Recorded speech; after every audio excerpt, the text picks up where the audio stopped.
ಹೊಳೆನರಸೀಪುರ ಪಟ್ಟಣದ ಸರ್ಕಾರಿ ಮಹಿಳಾ ಪ್ರಥಮ ದರ್ಜೆ ಕಾಲೇಜಿನ ಇಂಗ್ಲಿಷ್ ಪ್ರೊಫೆಸರ್ 58 ವರ್ಷದ ಮುತ್ತಯ್ಯ ಅವರು ಸೋಮವಾರ ಬೆಳಗ್ಗೆ ಹೃದಯಾಘಾತದಿಂದ ಕುಸಿದು ಬಿದ್ದು ಮೃತಪಟ್ಟಿದ್ದಾರೆ.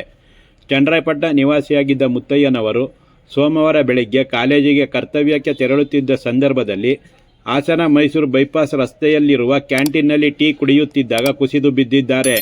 ಕೂಡಲೇ ಸ್ಥಳದಲ್ಲಿದ್ದವರು ಪ್ರೊಫೆಸರ್ ಅವರನ್ನು ಸಾರ್ವಜನಿಕ ಆಸ್ಪತ್ರೆಗೆ ಕರೆದೊಯ್ದರಾದರೂ ಪರೀಕ್ಷಿಸಿದ ವೈದ್ಯರು ಪ್ರೊಫೆಸರ್ ಮುತ್ತಯ್ಯ ಹೃದಯಾಘಾತದಿಂದ ಮೃತಪಟ್ಟಿದ್ದಾರೆ ಎಂದು ದೃಢೀಕರಿಸಿದ್ದಾರೆ. ಮೃತರ ಗೌರವಾರ್ಥ ಪ್ರಾಂಶುಪಾಲರು, ಉಪನ್ಯಾಸಕರು, ಸಿಬ್ಬಂದಿ ಹಾಗೂ ವಿದ್ಯಾರ್ಥಿಗಳು ಶ್ರದ್ಧಾಂಜಲಿ ಸಲ್ಲಿಸಿ ಕಂಬನಿ ಮಿಡಿದಿದ್ದಾರೆ. ತಾಲೂಕಿನ ಜನತೆಯಲ್ಲಿ ಹೆಚ್ಚಿದ ಆತಂಕ. ಪಟ್ಟಣದ ಮಡಿವಾಳ ಬಡಾವಣೆಯ 19 ವರ್ಷದ ಸಂಧ್ಯಾ ಮೇ 20ರಂದು ಸ್ನಾನದ ಗೃಹದಲ್ಲಿ ಹೃದಯಾಘಾತದಿಂದ ಕುಸಿದು ಬಿದ್ದು ಮೃತಪಟ್ಟಿದ್ದರು.